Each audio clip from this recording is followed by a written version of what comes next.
이제 봄도 가까이 왔으니까 내일이면 따뜻해진다고 하니까 오늘까지만 꽃샘추위 잘 견디면 될 것 같습니다. 저희가 계속 건강경 공부를 하고 있는데 지금 저쪽 안쪽에 건강경 책이 있으니까 한 달에 한 번 하니까 굉장히 진도를 더디게 나오고 있습니다. 그래서 가끔 오시는 분은 어디까지 갔나 이런 생각도 들고 그래도 그냥 기동량으로 들으시고 계속해서 유튜브로 이제 녹화돼서 가니까 집에서 못 오신 분들은 이렇게 해서 들어보시기 바랍니다. 책은 그냥 어느 내용에 지금 들어가는지 그걸 확인하기 위해서 시작하는 것이니까 그렇게 책 내용을 한번 참고해 주시기 바랍니다. 지난번에 저희가 경전이 이제 설해진 장소 그리고 공간 그리고 이제 거기에 모인 대중들 그런 이야기들을 했었어요. 그죠? 기억이 나십니까? 네. 우리 이제 그래서 이제 지난번에 경전의 성립에 대한 이야기를 했었고 이제는 경전의 내용이 시작하는 것을 들어가서 보겠습니다. 오늘 하는 내용은 선현 기청분이라고 해서 선현의 수고리를 말하는 말입니다. 그래서 수고리가 기청 일어나서 청하는 것, 일어나서 가르침을 청하는 내용입니다. 다시 한번 앞에 부분을 조금만 더 들어가서 보겠습니다. 한때 부처님께서 사위국 기수국 고동원에 계셨을 때 대비구 무리 1520인과 함께 계셨다. 그때 세종께서 밥대에 가사를 걸치고 가루를 들고 사위국 그 사위대성 속으로 들어가셔서 그 성 가운데에서 차례로 걸식을 마치고 환지 본처 다시 본처 그 스님이 계셨던 그 기수국 고도원으로 다시 돌아옵니다.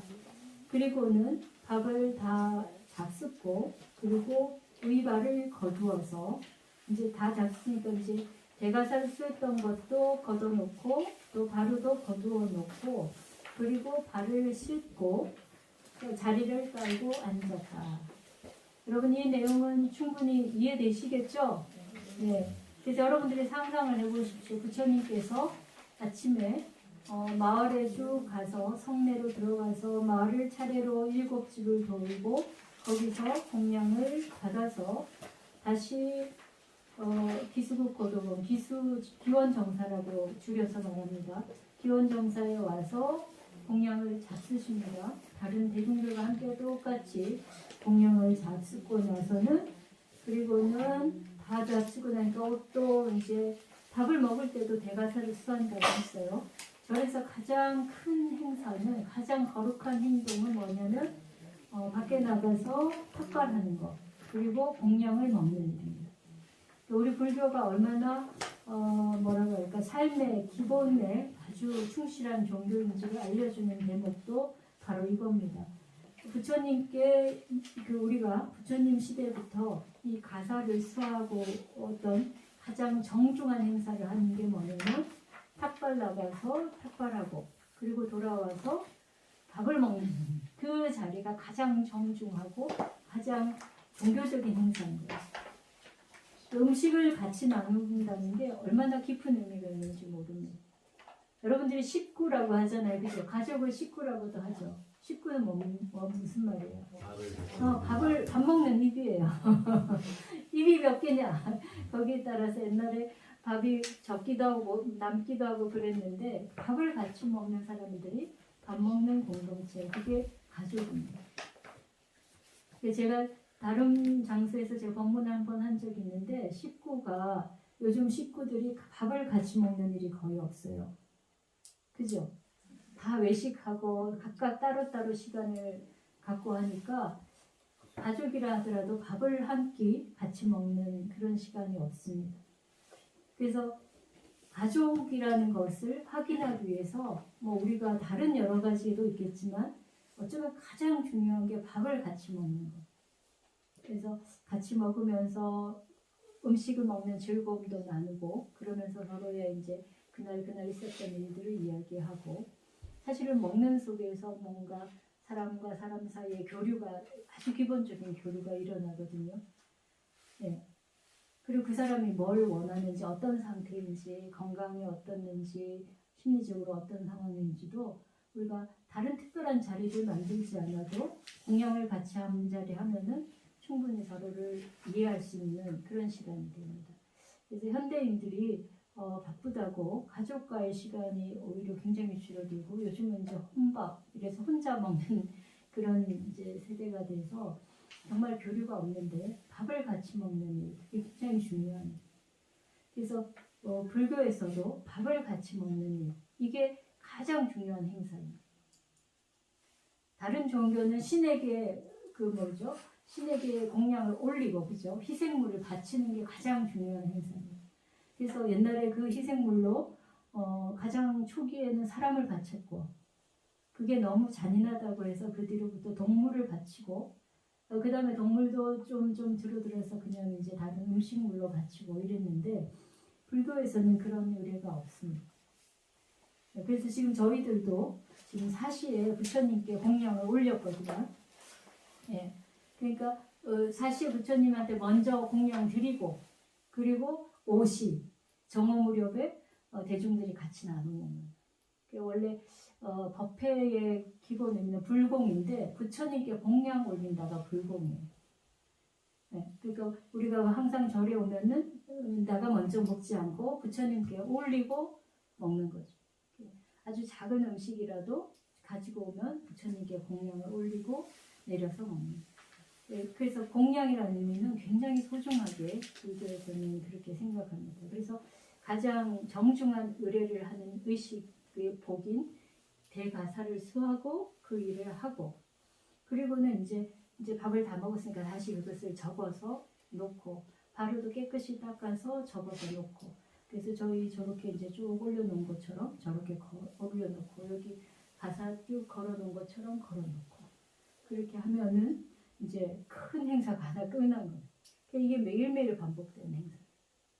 사실은 여러분들도 밥 먹는 일을 매일매일 가장 거룩하고 가장 소중한 시간으로 삼아서 그것을 특별한 의식을 하지 않더라도 그 시간을 아주 의미 있게 풍성하게 만들어 보면 가족 간의 관계가 굉장히 달라질 거예요.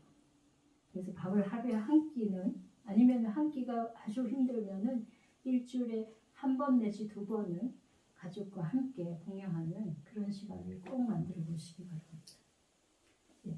그리고는 이제 그 뒤에 이제 경전의 내용이 펼쳐지는데, 이제 발을 씻고 먼 길 다녀왔으니까 발에 흙먼지가 끼었겠죠, 그죠? 그 발을 씻고 그리고 자복을 깔고 그리고 그 위에 앉습니다. 이제 이 자리에서 뭐가 일어나면 명상을 하게 되는 거죠. 가볍게 조용히 편안하게 이렇게 앉았는데 이때 장로 수보리가 장로는 대중들 가운데 연장자이기도 하고 덕이 높은 수행이 깊은 분들을 말합니다. 우리가 기독교의 장로라는 직함이 있죠, 그죠? 네. 그 말이 기독교인들에게 나온 건 줄 알고 있는데 사실은 불교에서 가져갔네요. 굉장히 많은 용어가 불교 용어. 장로, 연장자이기도 하고 또 덕이 높은 분. 수보리는 부처님의 10대 제자 중 한 사람이죠, 그죠? 그래서 그러니까 이제 장로급인 거예요. 그래서 그분이 자리에서 대중 속에서 여러 사람들이 같이 있는 가운데서 자리에서부터 일어나서 편단의견 오른쪽 어깨를 이렇게 접어가지고 보입니다. 제가 지금 하고 있는 방식이 편단의견 오른쪽 어깨를 드러내는 이게 인도 예법에서는 존경을 표시하는 방법. 그래서 평소에 이렇게 있기도 하지만 또 전체를 감싸기도 하거든요. 그러다가 이제 뭔가 예를 표할 때는 오른쪽 어깨를 드러내고 그리고 옷을 찾지 오른발을 땅에 대고 앉습니다. 그러니까 우리가 이제 공양자 자세 여러분들 혹시 여러 탑 보면은 탑 앞에 공양하는 사람의 조각이 새겨져 있는 탑들이 있어요. 탑은 부처님의 사리가 모셔져 있으니까 부처님의 몸과 같거든요. 그 앞에 보면 공양자가 이렇게 조각이 되어 있는 경우가 있는데 그들이 앉아있는 자세가 옷을 착지입니다. 다리 한쪽을 땅에 대고 한쪽은 세우고 앉아서 합장하는 자세. 여러분들 상상이 되시죠? 네. 그 자세를 하고 그리고 합장하고 공경하면서 백불언 부처님께 사례였다. 아래였다. 우리 이제 아랫사람 위로 말할 때는 백하다, 이제 아래다, 사례다 이렇게 표현합니다. 자, 이제 뭐라고 말씀을 하냐면 희유 정말 드뭅니다. 정말 보기 힘든 일입니다. 세존이시여 열의 선호념 제보살 선부촉 제보살 열애께서는 모든 보살들을 잘 혼용합니다. 혼용이란 것은 지켜주고 염한다 이런 뜻입니다. 그 다음에 선부촉 제보살 모든 보살들을 잘 부촉해 주십니다. 부촉이란 말도 우리가 조금 더 공부해 보겠습니다. 세존이시여 선남자 선녀이니 안욕따라 삼약 삼보리의 마음을 바란 자는 응문하죠. 어떻게 머물러야 하며 어떻게 그 마음을 항복받아야 합니까? 굉장히 단순한 말이에요. 그죠? 근데 저번에도 이 이야기를 간단히 한번 했습니다만 그냥 부처님께서 밥을 잡수시고 그냥 자리에 앉아 있었는데 수보리가 그 모습을 보고 이런 이야기를 합니다. 정말 훌륭하십니다. 희유하십니다. 정말 드문 일입니다. 어떤 일이길래 그죠? 그래서 지난번에도 그 말씀 드렸습니다만은 공양 시간에 공양을 하면서 공양을 마치고 얼마나 만족스러운가 배가 불러서 만족스러운 건지 아니면 다른 의미에서 만족스러운 것인지 한번 봐야 된다. 그 이야기를 드렸는데 어땠는지 모르겠습니다. 보통 우리는 배불러서 맛있는 음식을 먹어서 만족한데 뭔가 부처님은 그런 차원이 아닌 좀 더 다른 차원에서 굉장히 편안하고 만족한 모습을 보여주신 겁니다. 그래서 그 모습을 다른 사람은 아무도 못 알아보는데 수보리만 알아차린 거예요.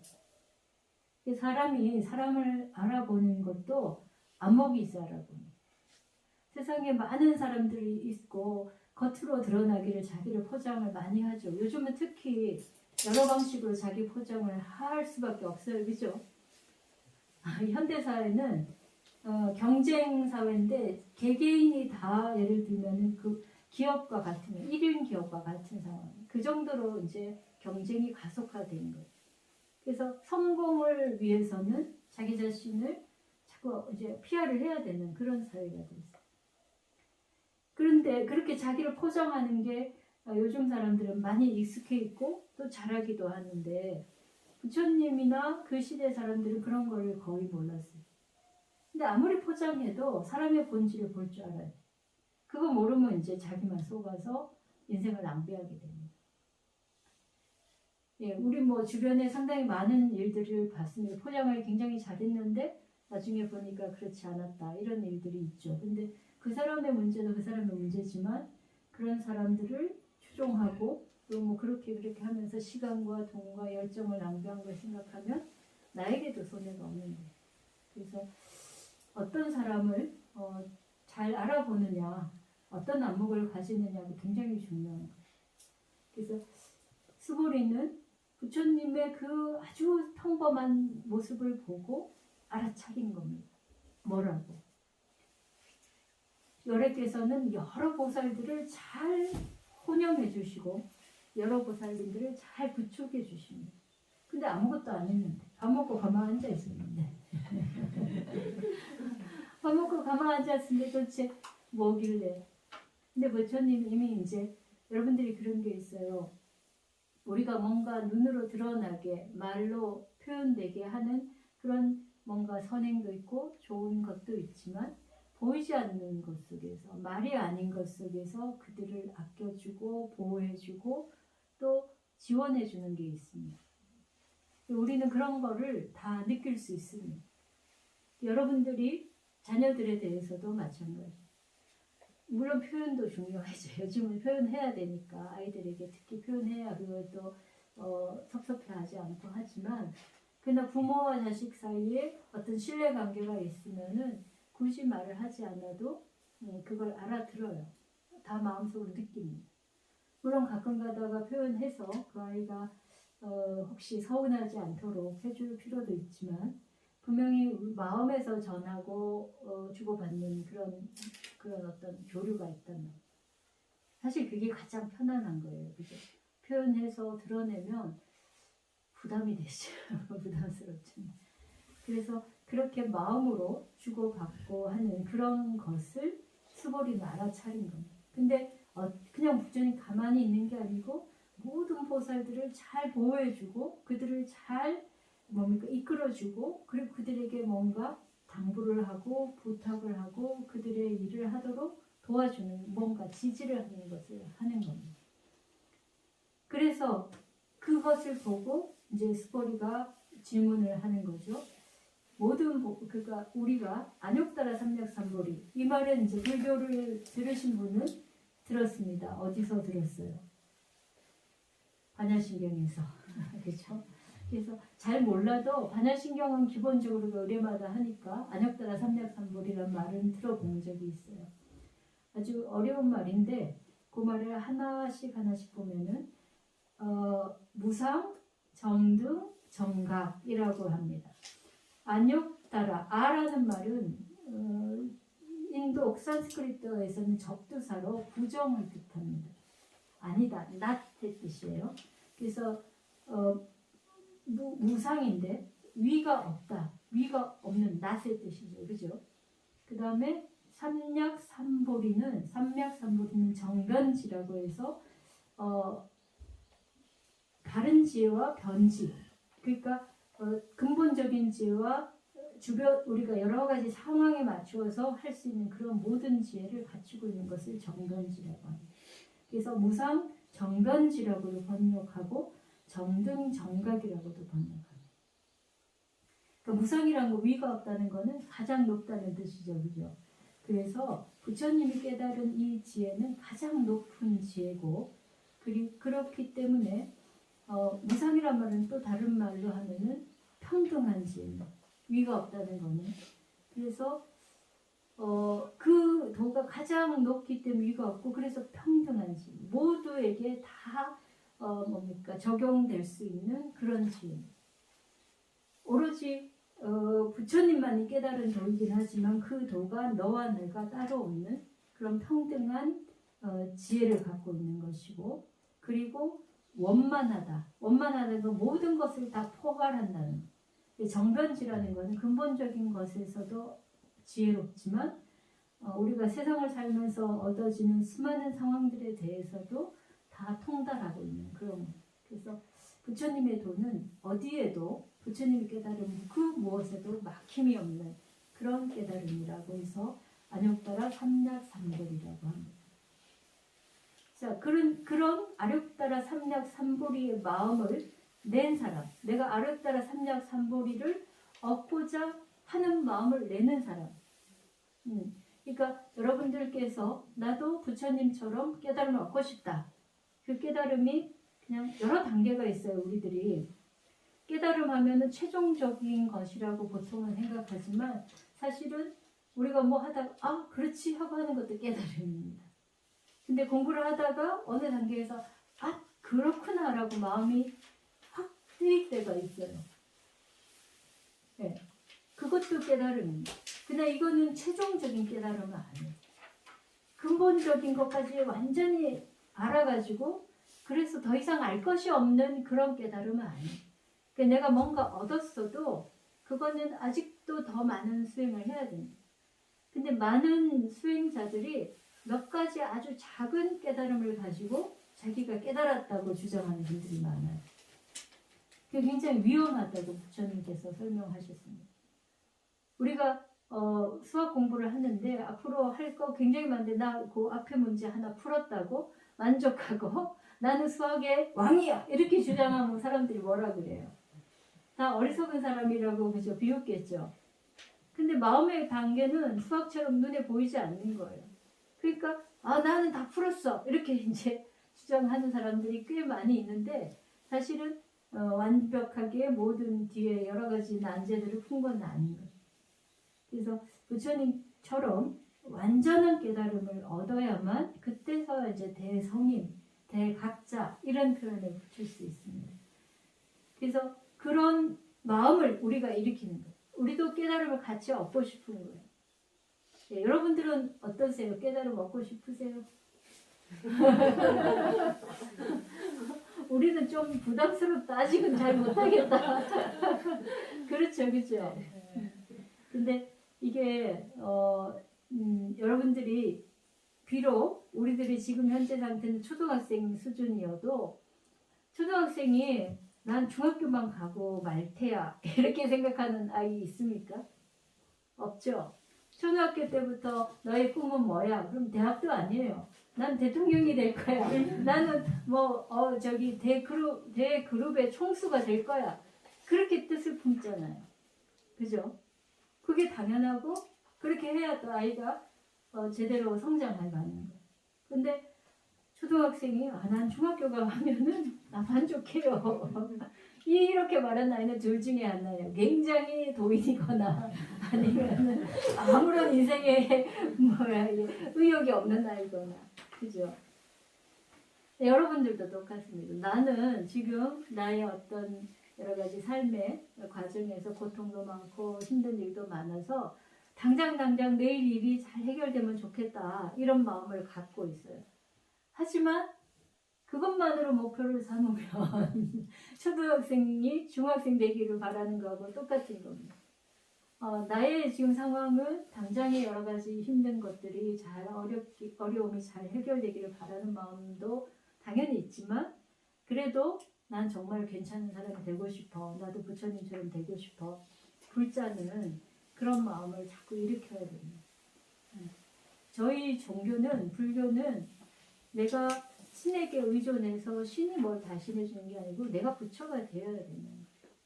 그러니까 굉장히 어려운 종교인 거죠. 그리고 그런 마음을 내도록 우리를 자꾸 이렇게 자극을 합니다. 우리로서는 좀 부담스러워요. 뭐 당장 나는 그럴 만한 사람도 안 되고 그렇게 하기는 난 뭐 별로 관심도 없고 그죠? 예. 근데 이게 생각을 해보세요. 우리가 태어날 때 아주 힘들었어요. 근데 태어날 때 힘든 건 기억을 못해요. 태어나는 과정이 굉장히 힘들다고 그래요. 산모만 어려운 게 아니라 이렇게 태아도 굉장한 고통을 겪는다 그럽니다. 그럼 죽을 때 어떻습니까? 대부분 사람들이 극심한 고통을 겪고 갑니다. 근데 이게 한 생에 끝나는 게 아니고 여러 생에 걸쳐서 태어나고 죽고 태어나고 죽으면서 뭐 사는 동안에는 행복하게 사는 사람도 있겠지만 어쨌든 태어남과 죽음이라는 과정 자체는 굉장히 고통스러운 과정이라는 거예요. 그거를 무한겁을 반복한다고 생각하면 그러면은 빨리 이거 벗어나야겠다 이렇게 생각을 할 수 있겠죠, 그죠? 네. 그리고 지금 당장의 문제도 내가 이 문제를 해결하면은 그걸로 모든 게 해결 안 돼요. 그 다음 문제 또 오고 그럽니다. 그래서 오늘만 잘 넘어가면 내일만 잘 넘어가면 이렇게 마음으로 생각하지만 그때 임시 방편이잖아요. 우리가 근본적으로 뭔가 해결책을 만들어 가야 돼요. 그러려면은 일단 마음을 크게 먹어요. 난 좀 내가 철저하게 좀 해보겠다 이런 마음이 있어야 돼. 그런 마음 먹는 거는 굉장히 어려운 일이긴 하지만 당장 그때 그냥 왜 옛날에 일수 찍는 사람들 있었죠. 그죠? 저번에 누가 와서 그 이야기해서 제가 기억이 났는데 일수 찍는 사람은 돈을 그때 하루하루 갚는 거예요.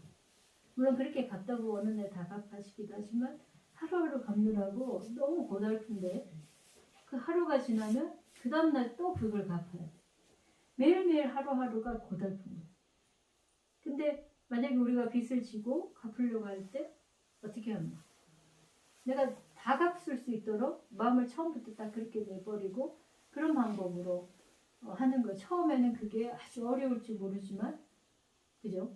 일수를 찍더라도 그 다음에 내가 조금 더 모으고 조금 더 모으고 해갖고 빨리 변제를 할 수 있도록 하면 훨씬 빠르게 고통에서 벗어나요. 그런 것처럼 마음을 먹는 것도 그렇습니다. 당장 어려운 마음 끝나지 말고 내가 조금 더 마음을 내세우고 조금 더 해결해보자 이런 마음을 내면은 뭔가 다른 점이 생깁니다. 그래서 이렇게 안욕따라 삼약삼불이 마음을 낸 사람이 있어요. 아, 난 정말 부처님처럼 되고 싶다. 깨달음 얻고 싶다. 그런데 이제 그럴 때 마음을 어떻게 해야 되냐? 부처님만 바라보고 있어야 되냐? 부처님만 바라보고 저 멀리 아이가 이런 거예요. 비유가 나 이제 초등학생인데 나 이제 대통령이 될 거야라고 뭐 대통령 요즘 그런 가지고 나는 정말 훌륭한 사람이 돼서 세상을 돕고 싶어라고 이제 마음을 먹은 어떤 아이가 있습니다. 그 초등학생이 어떻게 마음을 먹어야 될까요? 어떤 생각을 하면 살아야 될까요? 자, 그런 사람이 되기 위해서 자기 마음을 다스려야 돼요. 어떻게 마음을 다스려야 돼요? 똑같은 질문. 자, 그 아이가 맨날 그 생각만 하고 있다고 일이 되겠습니까? 네? 안 되죠, 그죠? 미래에 큰 원대한 계획은 갖고 있더라도 그래도 어떻게 해야 돼요? 거기에 마음이 붕 떠 있으면 걔는 뭐예요? 허황된 생각을 가진 아이가 되고 실제로는 아무것도 못하게 되고.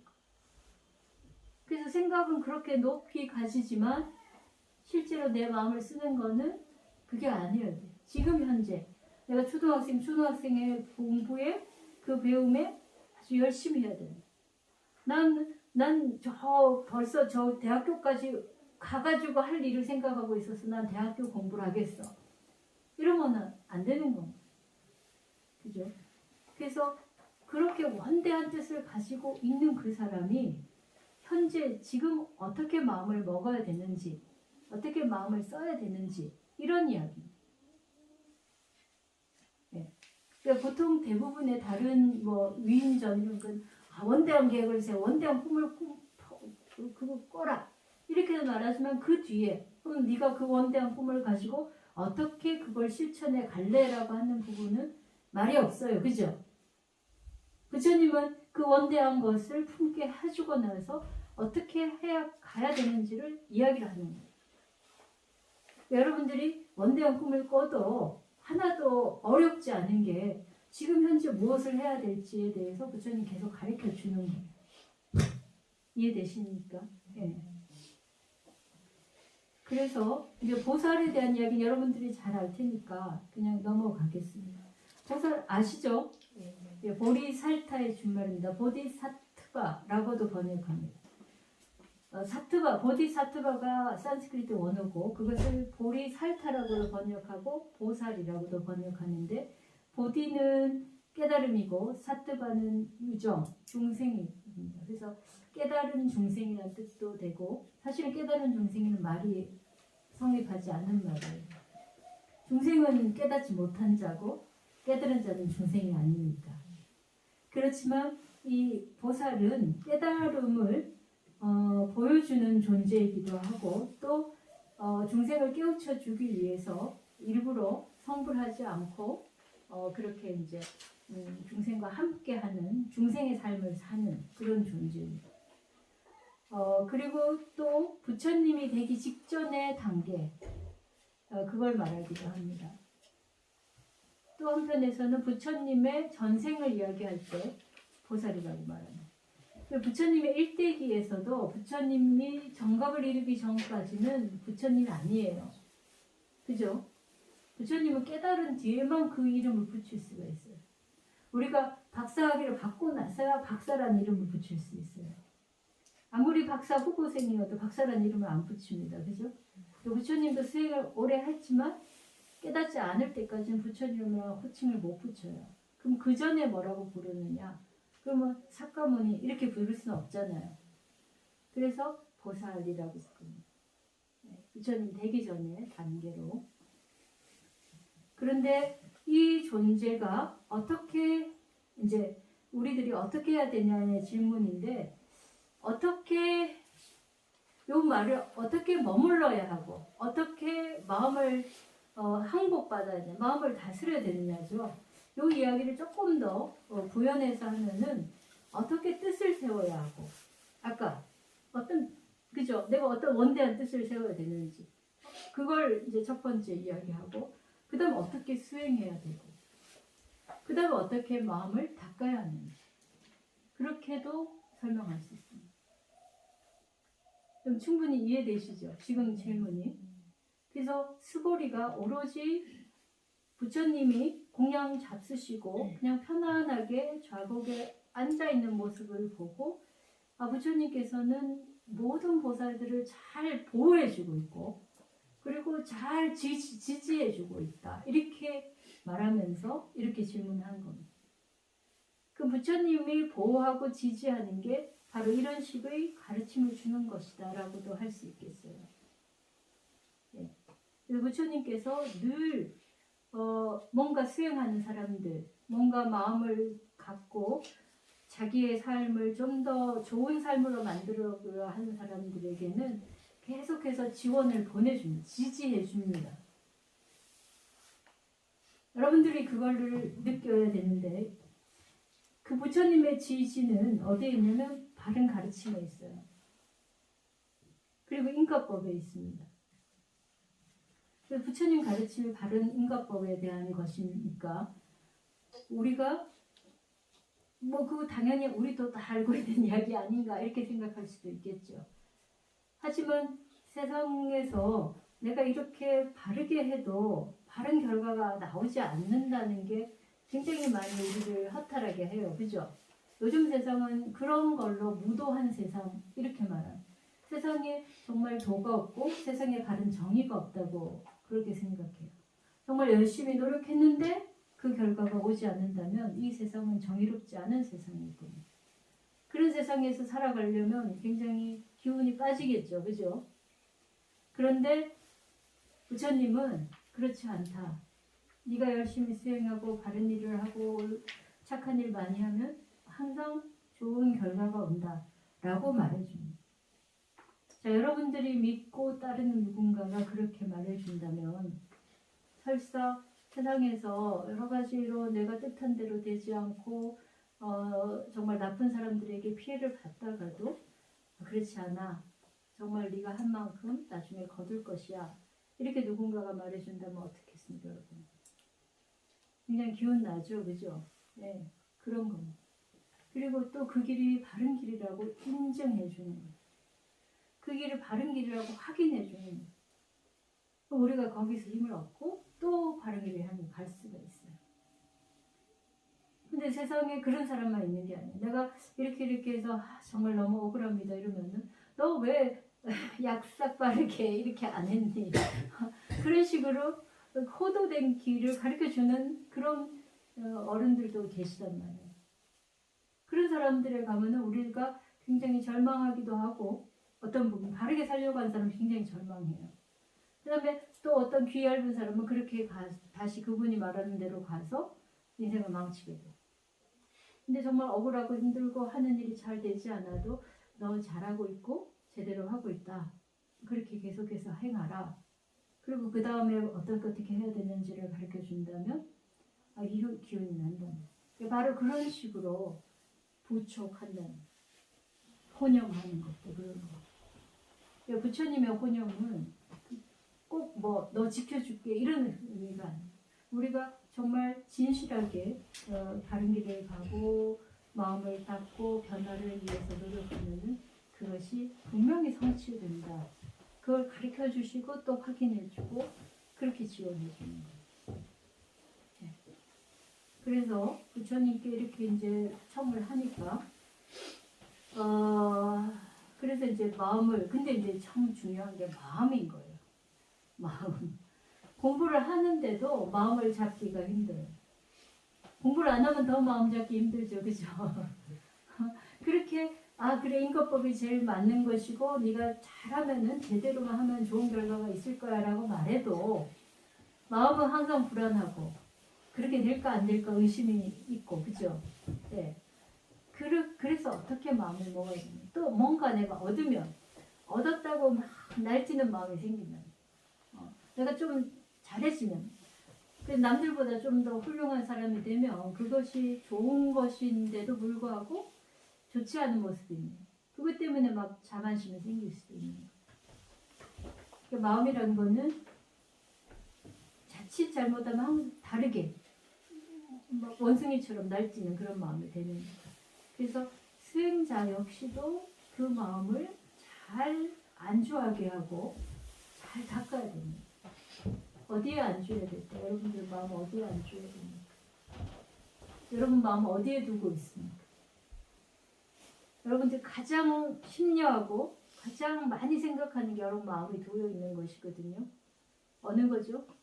가장 심려하고 가장 많이 생각하고 뭐죠? 내 마음 나도 몰라.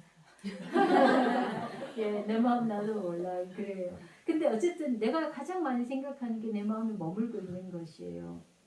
저는 국이라면 제일 많이 생각하는 국이라면 마음이 머물고 있는 것이고, 여러분들은 자식이죠, 그죠? 네, 맞아요.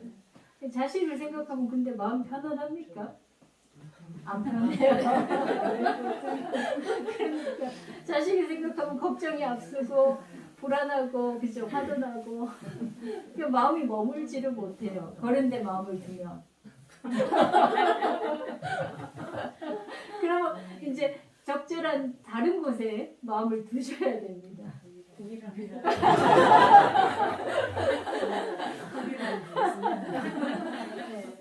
네. 부처님한테 마음을 두면 이제 그 부처님을 늘 생각하면 마음이 달라져요.